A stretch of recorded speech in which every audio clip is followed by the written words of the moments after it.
Primero voy a empezar presentándome. Yo soy Alice Pérez.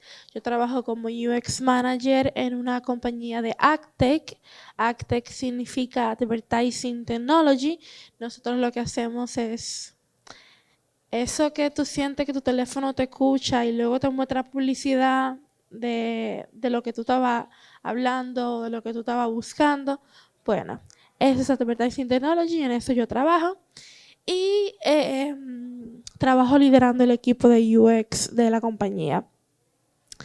¿Qué más puedo decir sobre mí? Yo soy ingeniera en sistemas, yo empecé como programadora y luego migré a ser diseñadora porque entendí que yo no quería pasarme la vida viendo una computadora con letritas de colores y pantallas negras, sino que yo quería estar más cerca del usuario, quería estar más involucrada en la parte creativa del desarrollo de software y bueno, entonces por ahí me ilusionó mucho conocer de UX, ya de eso hacen 8 años, tengo 10 años en total creando productos digitales y no me arrepiento del cambio. Otra de las cosas que yo he hecho es que soy eh, cofundadora de Mujeres TIC, la comunidad más grande de mujeres en tecnología de República Dominicana. Duré 3 años siendo su vicepresidenta y luego fundé Code for Ladies, que es un programa de educación gratuita para mujeres en zonas rurales del país para llevar clases de programación. En tiempos de pandemia ya no nos podíamos mover como queríamos y tuvimos que empezar a hacerlo online y eso nos dio la oportunidad de llegar a otros países como Colombia, México, Guatemala, Perú y seguirnos expandiendo. Actualmente yo lo que hago es, aparte de trabajar mucho, también comparto contenido, luego les dejo donde pueden encontrar más sobre mí, pero en el día de hoy, como les decía, quiero hablar sobre cómo podemos hablar con stakeholders acerca de UX. Todavía UX es un, un mito urbano para muchas compañías. Todavía UX es una cosa que todos sabemos que necesitamos, pero no sabemos cómo implementarla, no sabemos cómo empezar. Todavía los UXers en las compañías están batallando con la idea de convencer a un jefe de que implemente cierta metodología, de que implementemos ciertos frameworks. Todavía estamos batallando con que nuestros pares no nos entienden, nuestros jefes no nos entienden, el cliente no entiende por qué tenemos que hacer UX. Entonces yo quiero que hablemos sobre todo eso y cómo podemos ir derribando todos esos muros que nos vamos a encontrar en el camino. Lo primero que hay que hablar es qué es el diseño de experiencia de usuario. Muchas veces nosotros tenemos la idea de pensar que UX es hacer que las cosas sean más fáciles, más friendly para el usuario, o que UX significa hacer que las cosas sean más bonitas, más estéticas.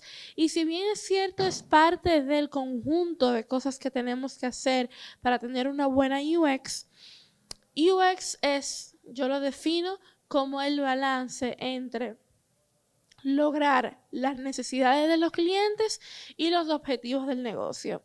¿Por qué lo digo así? Porque si UX se tratara de hacer que las cosas fueran más fáciles, no sé si alguna vez ustedes han intentado cancelar el Prime de Amazon. Es la cosa más difícil y más tortuosa del mundo. Y eso está diseñado. Y eso es experiencia. Y hubo alguien que se sentó a diseñar ese flujo de que te ponga tantas trabas y tantas trabas para que tú no canceles. Y te muestra otra oferta. Y te muestra otra. Y juega con tus emociones durante el proceso. Exacto. Te hace sentir que tú te vas a perder de algo muy bueno, de algo muy grande. Y eso está trabajando la emoción de la persona y eso no es fácil de hacer. Entonces, igual pasa con, por ejemplo, y siempre le agrego, y voy a tener que empezar a agregarle a esa definición, también que cumpla con objetivos técnicos. si yo pudiera decir, por ejemplo, cuando un usuario en un login se equivoca entre el usuario y la contraseña, para mí sería más fácil yo decirle al usuario, te equivocaste en la contraseña o te equivocaste en el correo. Pero si lo hago, expongo mi base de datos y tengo una brecha de seguridad. Entonces, al final, cuando yo logro ese conjunto de cosas, de decir, bueno, yo estoy haciendo que ese usuario que quiere comprar lo haga rápido, cumpla su objetivo, supla su necesidad, esa tienda que quiere vender cumpla los objetivos del negocio y entre medio de eso también se cumplan objetivos técnicos o se cumpla con la factibilidad técnica, entonces yo logré la experiencia de usuario. También me gusta pensar en UX como una sombrilla que abarca diferentes disciplinas y ahí es donde la mayoría de nuestros stakeholders se pierden, en entender que UX no es una posición, UX es un equipo, UX es una disciplina, son varias disciplinas y no es como pensar bueno, yo voy a contratar a una persona que va a hacer que mi aplicación sea friendly, sea bonita, sea fácil de usar, sea cumpla con los requisitos del usuario, esté supliendo la necesidad, sino que entre medio de todo eso yo tengo que pensar en que tengo a un interaction designer que está pensando en cómo funciona, en cuál es el flujo, en dónde están los puntos de contacto del usuario con mi aplicación. Tengo que pensar en un diseñador visual que está pensando en componentes, que está pensando en cómo se interactúa cada microinteracción de la aplicación. Tengo que pensar en un researcher que está analizando y estudiando al usuario constantemente. Y dentro de todo eso, también quizás pensar en esa figura que es medio unicornio, que es ese product designer que también se encarga de analizar analíticas de negocio y otras métricas. Entonces me gusta pensar en UX como ese conjunto de cosas que es mucho más macro. Y la razón por la que no se entiende muchas veces qué es UX es precisamente porque hay muchos mitos alrededor de UX. Todavía tenemos, o sea, es una disciplina que tiene más de 20 años, pero todavía tenemos muchos mitos que derribar. Uno de ellos es que UX es solo diseño, y cuando me refiero a que es solo diseño, es que es solamente la parte visual, el resultado final, lo que se puede ver. Y yo hablaba recientemente con un amigo de UX y le decía que tu perfil no está incompleto si tú como UX designer no sabes diseñar. O sea, si tú no sabes diseñar en Figma, tu perfil no está incompleto. Simplemente tú te encargas de otras áreas del UX. Pero los dos acordamos en esa conversación en que la verdad, si tú quieres trabajar, tienes que aprender Figma, porque eso es al final lo que tu cliente espera, tu jefe espera, que tú le entregues un diseño visual, independientemente de que tú hayas hecho una arquitectura perfecta, de que tú hayas hecho una investigación perfecta, de que tú hayas llegado con datos súper buenos, siempre van a pensar en ¿y dónde está el diseño? Y ese mito hace precisamente que nosotros nos veamos limitados a tantas disciplinas que convergen para formar el UX, para crear una buena experiencia, se resuma todo a un diseño de Figma, a un prototipo en Figma. También uno de los problemas que tenemos es que se piensa que el UX es responsabilidad del diseñador. Yo contrato a un UXer, contrato a un equipo y ellos que se encarguen de hacer que esta aplicación sea bonita y sea mágica para los usuarios. Pero mientras más madurez tiene la empresa en diseño de experiencia de usuario, se va a dar cuenta que desde el CEO todos van a estar preocupados porque hay una buena experiencia. Desde la parte de tecnología se van a preocupar y todos van a velar porque esa aplicación tenga una buena experiencia. Entonces no es asunto solamente del diseñador. Los usuarios saben lo que quieren. Sabemos que no es así, todos sabemos que es un mito, los usuarios generalmente no saben lo que quieren, pero ¿dónde entra realmente el problema? Cuando el stakeholder, para la persona para la que estamos trabajando, piensa que ese usuario con decirte, no, es que yo lo que quiero es una pantallita sencilla que haga esto y esto, y ya con eso sabemos lo que quieren. Y se tiende a no profundizar, a no hacer una investigación adecuada, porque ya el usuario dijo que quería lo que quería y realmente no se investigó y no se profundizó en el tema. Otra cosa es que se piensa que el UX es una cosa que sirve para que los usuarios sean felices. Y como mencionaba al principio, es un conjunto de, ok, vamos a suplir las necesidades de los usuarios, pero también vamos a cumplir objetivos de negocio. Y cuando el negocio entiende que el UX es también para cumplir sus objetivos, entonces ahí la cosa cambia. ¿Por qué? Porque ya el cliente, ese jefe que está haciendo esa inversión en contratar a un UX designer, en contratar a un consultor de UX, se va a dar cuenta que también va a obtener beneficios muy directos que no solamente son tener a un cliente feliz, a un cliente satisfecho. Otra cosa es que los usuarios siempre se comportan de manera lógica. Eso es un mito, pensar que los usuarios van a entrar a tu aplicación, van a hacer lo que tienen que hacer y van a cumplir una tarea siempre de la misma manera.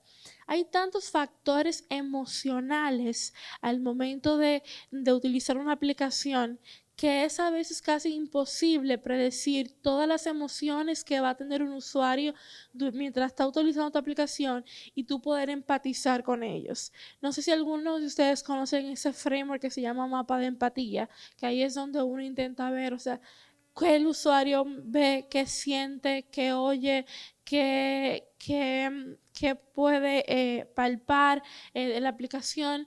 Entonces, cuando tú, por ejemplo, estás diseñando una aplicación de comida, tú tienes que pensar en que ese usuario en ese momento lo que probablemente tenga es hambre y esa emoción de hambre ya te saca de lo lógico, te saca de que quizás para ti tú dices, pero es muy obvio que ese botón ahí va a funcionar. Sí, pero esa persona tiene hambre. Cuando uno tiene hambre, uno no ve, uno no entiende y uno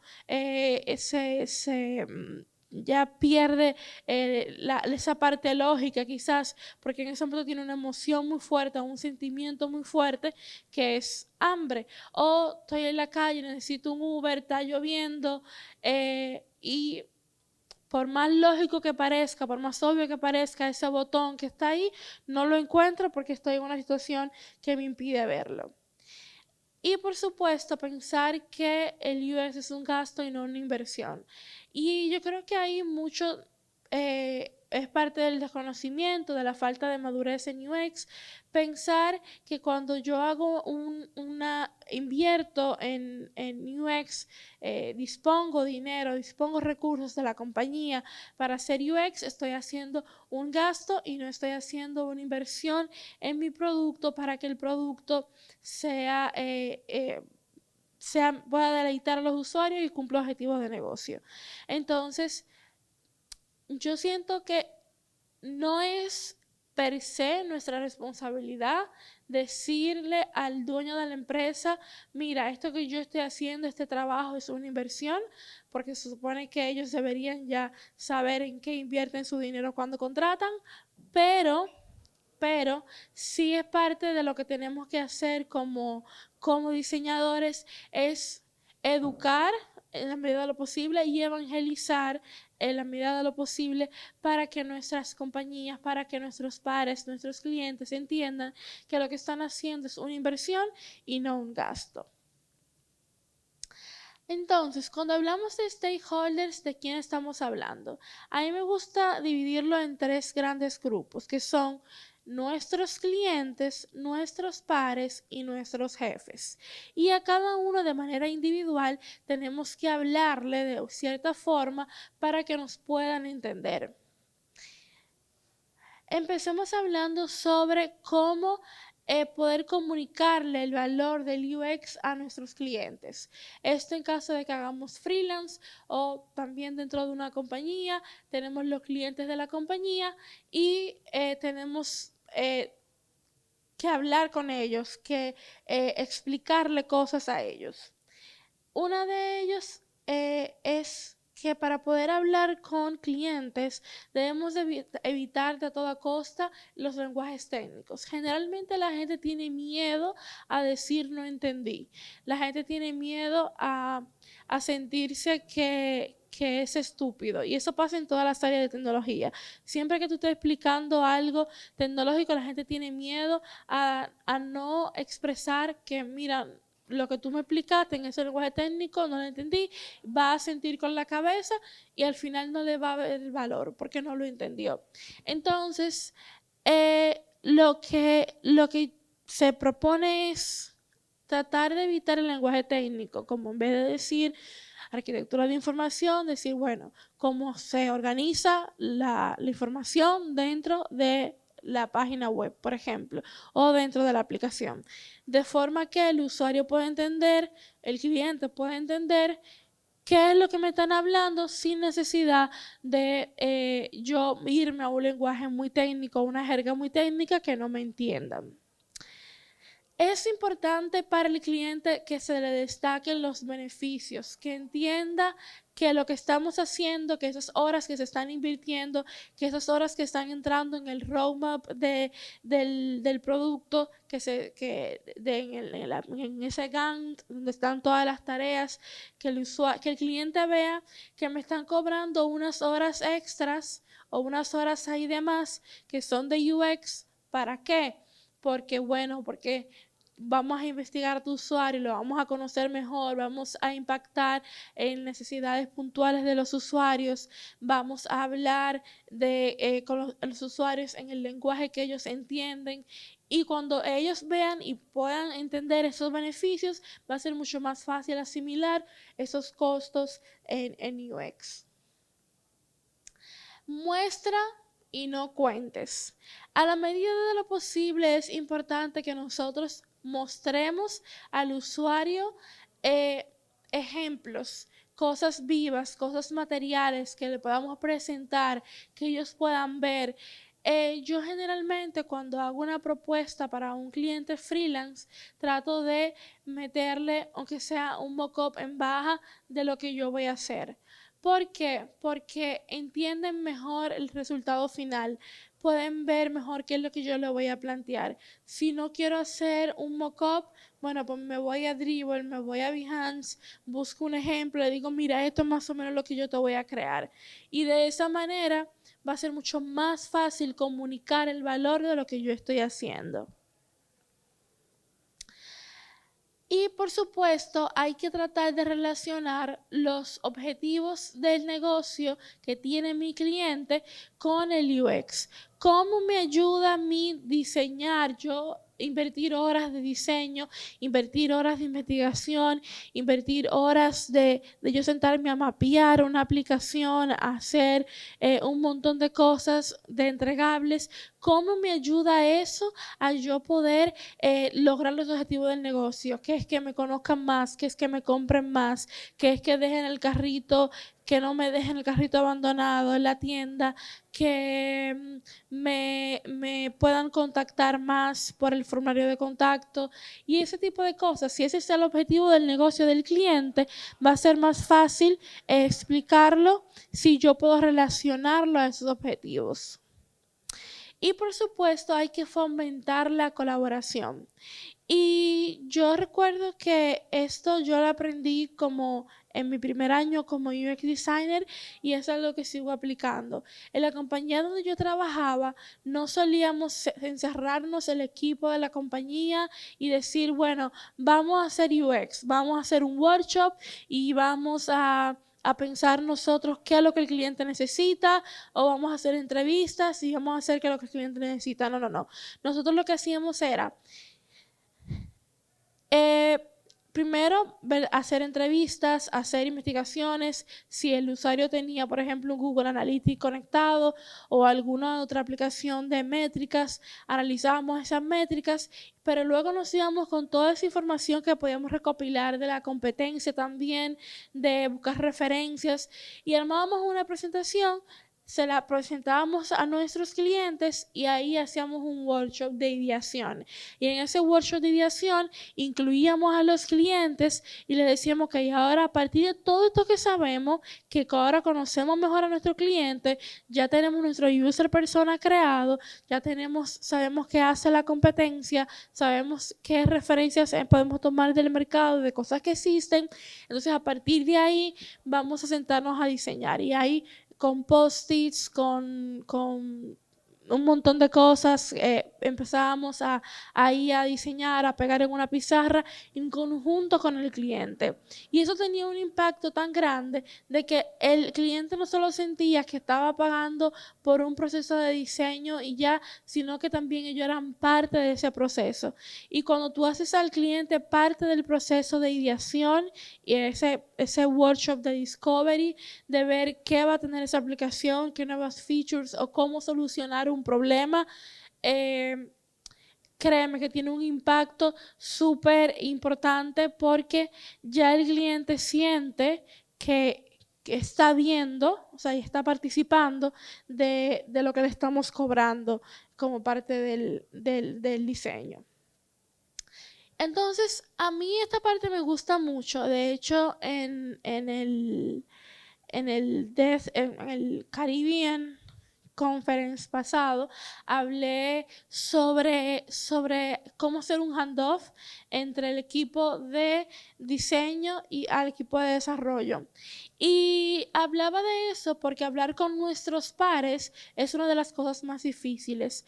Y hay una frase que a mí me gusta mucho y es que si tú primero puedes convencer a tus pares, luego tú vas a poder convencer a tus jefes. Si tú no puedes convencer a tu equipo de programación de que tu trabajo como UXer es importante, se te va a hacer más difícil convencer a tu jefe. Entonces, ¿cómo podemos hacerlo? Lo primero es resaltar la importancia del UX dentro del proyecto. Que el equipo de programación, que el equipo de los PMs, por ejemplo, los project managers, vean que ese proceso de hacer UX no es algo extra, ni en vano, ni es una pérdida de tiempo, ni es algo que no podemos saltar, sino que tiene beneficios puntuales que al final los vamos a poder palpar cuando tengamos un resultado final y veamos que realmente le atinamos a las necesidades de los usuarios, que realmente fuimos concisos y le atinamos a lo que el usuario andaba buscando, necesitaba, y que estamos cumpliendo también con esos objetivos de negocio. Otra es integrar la experiencia de usuario en la planificación. Parece mentira, pero yo he estado en proyectos donde se juntan todos, planifican todo y luego se olvidan de que hay 1 o 2 sprints que eran para diseño que no se planificaron. Y esas cosas todavía pasan. O sea, no sé si a alguien le ha pasado aquí, bueno, bienvenido al club. Pero eso es algo que realmente sucede, que planifican todo y se olvidan de que hay una parte de diseño y es como, pero mira, sí, nos lleva tanto y tanto de programación, tanto y tanto, luego hacemos el frontend, que hacemos el backend, que hacemos esto, y luego se dan cuenta de que, pero no tenemos diseño, ¿cómo lo vamos a hacer? La colaboración temprana. Aquí una de las cosas más importantes es pensar en que hay que incluir al project manager, hay que incluir a los programadores desde el inicio. ¿Por qué? Porque cuando lo integramos ya al final, que he visto ese caso un montón de veces, ya cada vez lo veo menos, pero bueno, es de, diseñamos todo y luego lo ponemos bonito. Eso, o sea, desarrollamos todo y luego lo ponemos bonito. Eso, o sea, son de las frases más horrorosas que yo he escuchado en mi vida y de las cosas más difíciles que nos toca escuchar cuando nos dicen, lo dejamos para el final porque eso es lo menos importante. O lo importante es que funcione, está funcionando y después que funcione, entonces vemos cómo lo hacemos bonito. Sin entender que realmente, incluso si nuestro trabajo fuera solo ponerlo bonito, que sea bonito desde el principio, que esté concebido como algo bonito, también tiene sus ventajas. Existe algo que se llama usabilidad estética. Y la usabilidad estética lo que dice es que los usuarios perciben como más fácil de usar una aplicación que es estética, que tiene armonía visual. Entonces, por eso se dice que mientras más temprano podamos entrar dentro del proyecto, dentro del proceso de desarrollo, pues mucho mejor.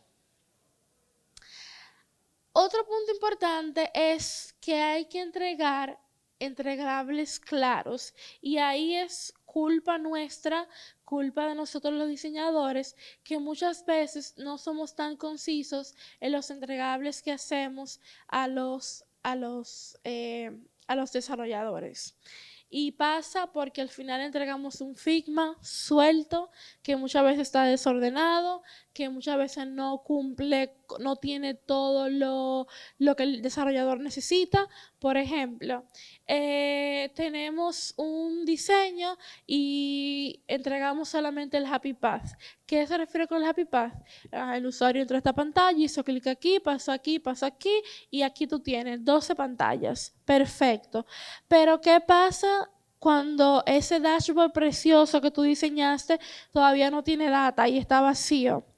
¿Qué pasa cuando todavía el cliente no ha introducido ninguna información a la aplicación y todavía no hay data que mostrar? ¿Qué pasa cuando hay un error? ¿Qué pasa cuando está en el estado ideal? Generalmente una pantalla se diseña 5 veces, que son el estado ideal, que es como cuando está toda la información, el estado vacío, el estado de error, el estado de cargando y el estado de éxito. Entonces, muchas veces no entregamos todas esas pantallas, no entregamos al usuario, al desarrollador, todo lo que él necesita para desarrollar, y ahí empiezan todos los malentendidos, porque el desarrollador generalmente, cuando hay poca madurez en UX en el equipo, lo que hace el desarrollador es improvisar.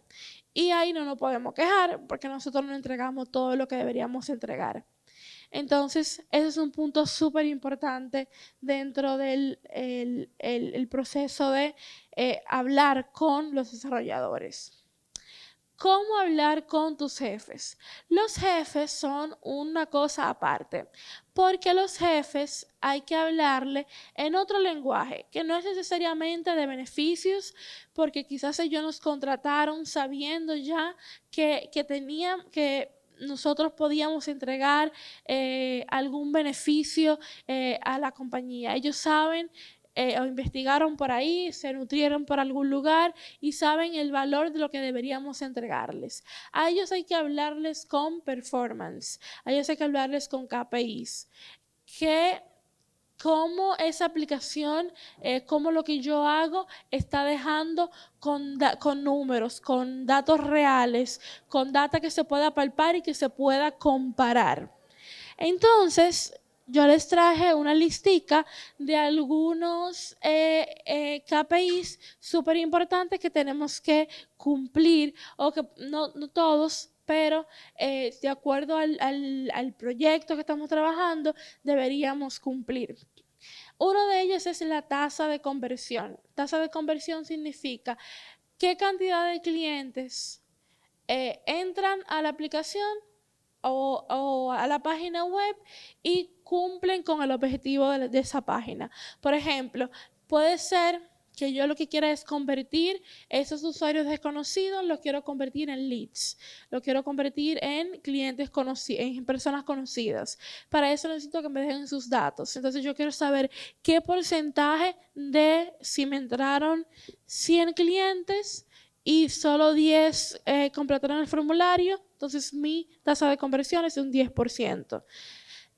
Si estoy en una tienda online, de cuántos usuarios que entraron a la aplicación, cuántos terminan registrándose y cuántos terminan completando el checkout y comprando. Entonces, eso, cuando yo le diga a mi jefe, mira, antes teníamos una conversión de un 5% y ahora le elevamos a un 10%, yo estoy ahí hablando el lenguaje jefe, el lenguaje resultados.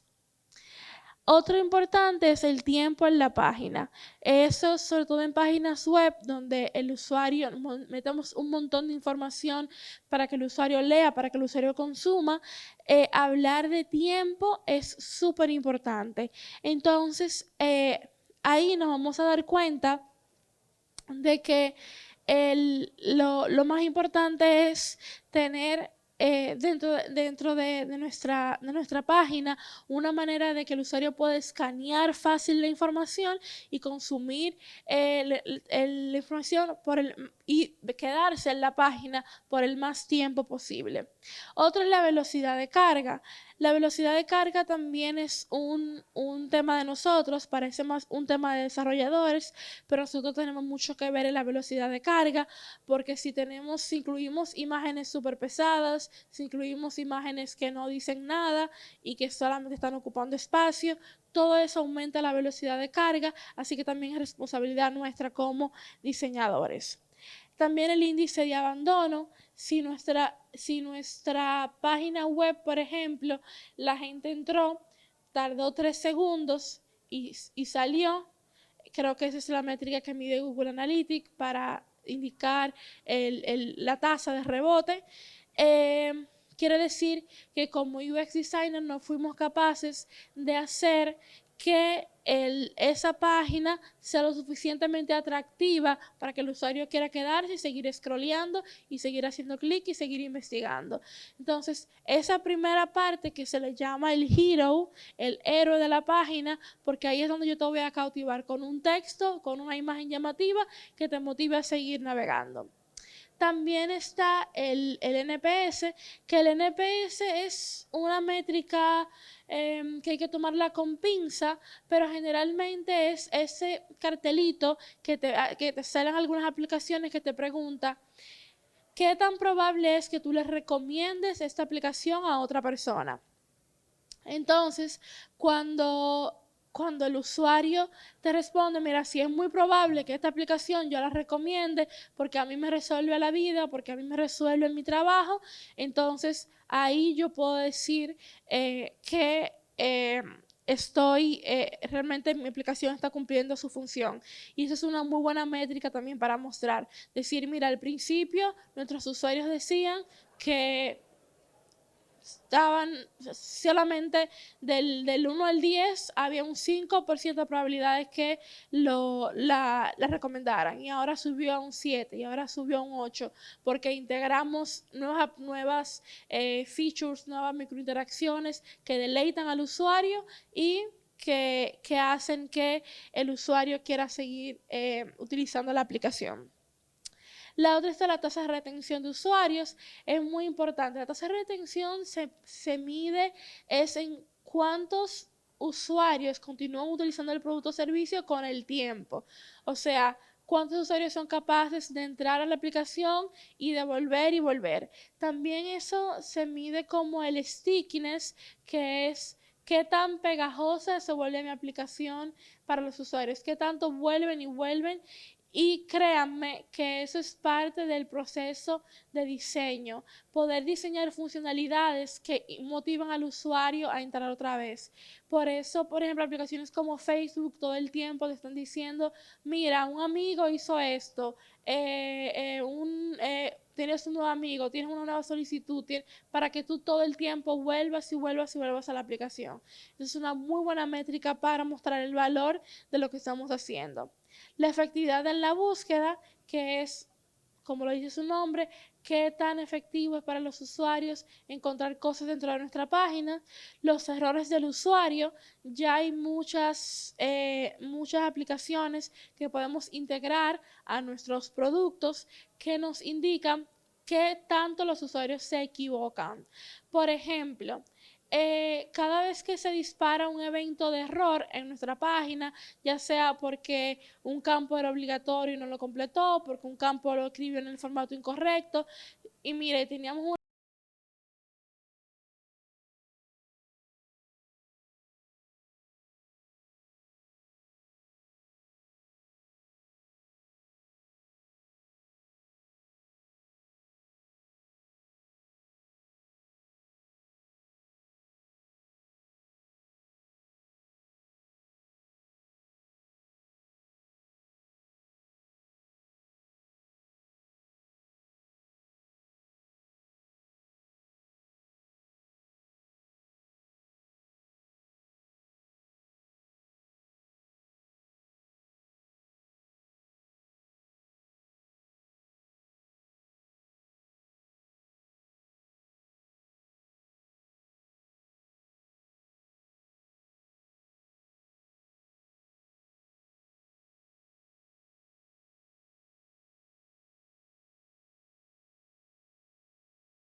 que no era necesaria porque el usuario ahora tiene más contexto. Incluso puede que fallar, o sea, y a eso yo lo he visto en vivo y es espectacular ver cómo el usuario se comporta.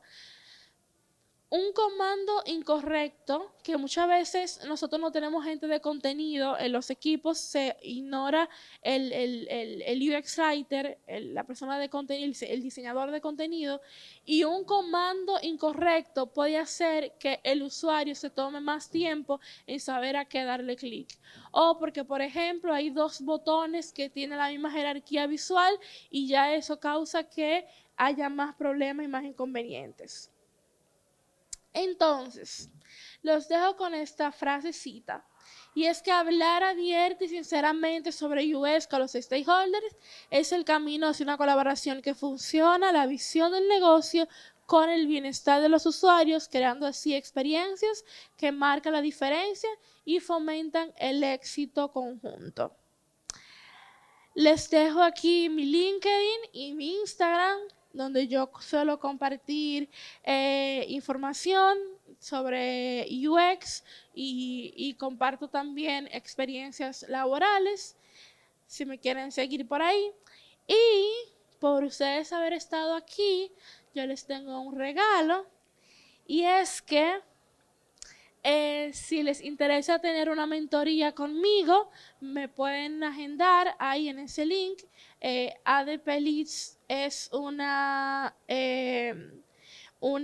plataforma para dar mentoría y recibir mentoría, así que si les interesa pueden buscarme ahí en ese enlace y ahí nos sentamos 45 minutos totalmente gratis y hablamos acerca de UX y los ayudo con sus portafolios, con sus, si quieren practicar alguna entrevista de trabajo en inglés y en español, si quieren un review de su CV, también lo podemos hacer ahí. Si están un poquito perdidos en la carrera y quieren saber qué más pueden hacer para seguir creciendo, pues lo pueden hacer. Así que muchas gracias por su atención. Y si tienen alguna pregunta que hacerme, todavía estamos en tiempo.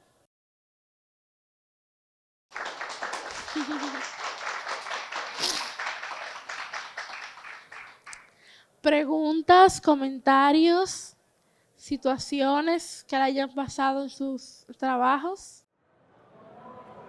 Cuando mencionaban lo de NPS, decía, hay que agarrarlo con pinza. ¿A qué se refiere específicamente? Sí, porque las métricas que dependen, tanto por ejemplo NPS como Customer Satisfaction, son muy de la emoción de la gente. Puede ser que yo diga, yo amo esta aplicación, entonces yo se lo recomendaría a quien sea. Pero sucede que otro día mi internet está lento y la aplicación me está fallando. Ya ese día yo no la recomiendo, y no necesariamente porque mi aplicación sea mala, sino porque pasaron factores externos que ya me hacen a mí darle una mala puntuación. Entonces, como influyen tantos factores emocionales, es una buena métrica, pero se toma con pinza, no se toma como una verdad absoluta. Porque al momento de los usuarios contestar una encuesta, yo no sé en qué mood están. Entonces ahí puede pasar cualquier cosa. ¿Otra pregunta?